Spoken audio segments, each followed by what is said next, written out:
ಚಿತ್ರೀಕರಣಕ್ಕೆ ಅನುಮತಿ ಕೋರಿದ್ದಾರೆ ರಿಷಬ್ ಶೆಟ್ಟಿ. ಪಂಜುರ್ಲಿ ದೈವಕ್ಕೆ ನಮಿಸಿದ್ದಾರೆ ನಟ ನಿರ್ದೇಶಕ ರಿಷಬ್ ಶೆಟ್ಟಿ. ಕಾಂತಾರ 2 ಬಹುನಿರೀಕ್ಷೆಯ ಚಿತ್ರ. ಇದರ ಚಿತ್ರೀಕರಣಕ್ಕೆ ಅನುಮತಿಯನ್ನ ದೈವಗಳ ಬಳಿ ಕೇಳಿದ್ದಾರೆ ರಿಷಬ್ ಶೆಟ್ಟಿ. ಮಂಗಳೂರಿನ ಗುರುಪುರ ವಜ್ರದೇಹಿ ಮಠದಲ್ಲಿ ಪಂಜುರ್ಲಿ ದೈವದ ಕೋಲ ನಡೆದಿದೆ. ಮಠದ ಜಾತ್ರೆಗೆ ಪತ್ನಿ ಪ್ರಗತಿ ಶೆಟ್ಟಿ ಜೊತೆಗೆ ರಿಷಬ್ ಶೆಟ್ಟಿ ಆಗಮಿಸಿದ್ದಾರೆ. ಕಾಂತಾರ ಚಿತ್ರದಲ್ಲಿ ಪಂಜುರ್ಲಿ ದೈವದ ಕಾರಣಿಕವನ್ನ ರಿಷಬ್ ಶೆಟ್ಟಿ ತೋರಿಸಿದ್ರು. ಅದೇ ಚಿತ್ರದ ಭಾಗ 2 ಕೂಡ ಇನ್ನೇನು ಆರಂಭ ಆಗುತ್ತೆ ಚಿತ್ರೀಕರಣ.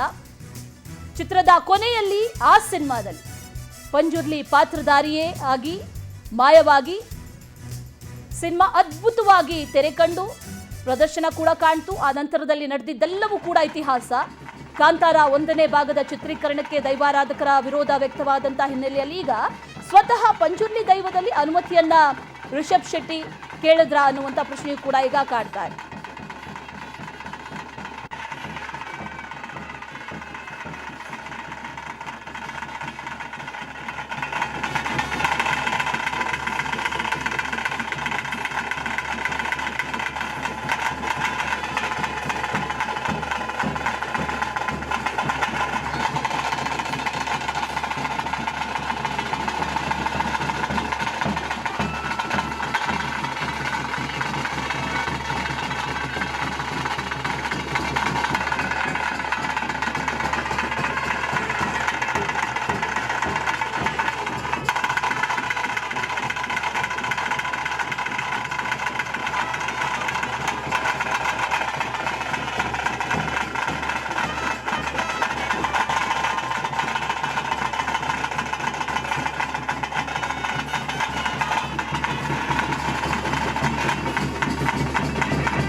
ಕಾಂತಾರ 2 ಇನ್ನೇನು ಚಿತ್ರೀಕರಣ ಆರಂಭ ಆಗ್ತಾ ಇದೆ. ಅದಕ್ಕೂ ಮುನ್ನ ಪಂಜುರ್ಲಿ ದೈವದ ಬಳಿ ಕಾರಣಿಕದ ನುಡಿಯನ್ನ ಕೇಳಿದ್ದಾರೆ ರಿಷಬ್ ಶೆಟ್ಟಿ.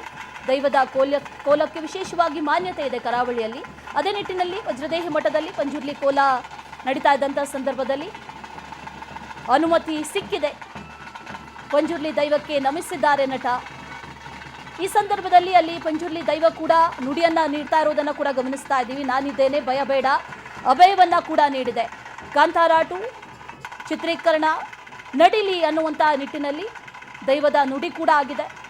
ನಾನಿದ್ದೇನೆ, ಯಾವುದೇ ರೀತಿಯ ಭಯ ಬೇಡ, ಮುಂದೆ ಸಾಗು ಅನ್ನುವಂಥ ನಿಟ್ಟಿನಲ್ಲಿ ಅಭಯವನ್ನ ಕೂಡ ನೀಡ್ತಾ ಇರೋದು. ಅದರ ಜೊತೆಯಲ್ಲಿ ಕೆಲವೊಂದು ವಿಚಾರಗಳ ಬಗ್ಗೆ ದೈವದ ಬಳಿ ಪ್ರಶ್ನೆಯನ್ನ ಕೂಡ ಮಾಡಲಾಗಿರೋದು. ಆ ಸಂದರ್ಭದಲ್ಲಿ ಖಂಡಿತ ಈ ನೆಲಕ್ಕೆ ಸಂಬಂಧಪಟ್ಟಂತ ಸಿನಿಮಾ ಮಾಡೋದಕ್ಕೆ ಹೊರಟಿದ್ದೀರಾ, ಆ ನಿಟ್ಟಿನಲ್ಲಿ ನಾನಿದ್ದೇನೆ, ಅಭಯ ನೀಡ್ತಾ ಇದ್ದೇನೆ ಅನ್ನುವಂಥ ನಿಟ್ಟಿನಲ್ಲಿ ಈಗ ಅಭಯ ನುಡಿದಿದ್ದಾರೆ. ಇನ್ನು ನಿನ್ನೆಯೂ ಕೂಡ ಕೋಲ ನಡೆದಿತ್ತು. ಆ ಸಂದರ್ಭದಲ್ಲೂ ಕೂಡ ಅದೇ ರೀತಿಯ ನುಡಿಯನ್ನು ಕೂಡ ನೀಡಲಾಗಿತ್ತು. ರಿಷಬ್ ಶೆಟ್ಟಿ ನಿನ್ನೆಯೂ ಕೂಡ ವಜ್ರದೇಹಿ ಮಠದಲ್ಲಿ ನಡೆದಂಥ ಕೋಲದಲ್ಲಿ ಭಾಗಿಯಾಗಿದ್ದರು. ಆ ಸಂದರ್ಭದಲ್ಲೂ ಕೂಡ ಅದು ಮೈಸಂದಾಯ ಕೋಲ ಆಗಿತ್ತು. ಆ ಸಂದರ್ಭದಲ್ಲೂ ಕೂಡ ಮೈಸಂದಾಯ ಕೂಡ ಯಾವುದೇ ರೀತಿಯ ಭಯ ಬೇಡ, ಖಂಡಿತವಾಗ್ಲೂ ಕೂಡ ಚಿತ್ರೀಕರಣವನ್ನು ಆರಂಭ ಮಾಡಬಹುದು, ನಾನಿದ್ದೇನೆ ನಿಮ್ಮ ಜೊತೆ ಅನ್ನುವಂಥ ಅಭಯದ ನುಡಿಯನ್ನ ನಿನ್ನೆ ನಡೆದ ನೇಮೋತ್ಸವದಲ್ಲೂ ಕೂಡ ಅಭಯದ ನುಡಿ ಮೈಸಂದಾಯ ಕೋಲದ ಸಂದರ್ಭದಲ್ಲೂ ಕೂಡ ಬಂದಿತ್ತು. ಇವತ್ತು ಕೂಡ ಪಂಜುರ್ಲಿ ದೈವದ ಕೋಲ ನಡೆದಿದೆ. ಪಂಜುರ್ಲಿ ದೈವದ ಕೋಲದ ಸಂದರ್ಭದಲ್ಲಿ ಅಭಯದ ನುಡಿಯನ್ನ ದೈವ ನೀಡಿದೆ.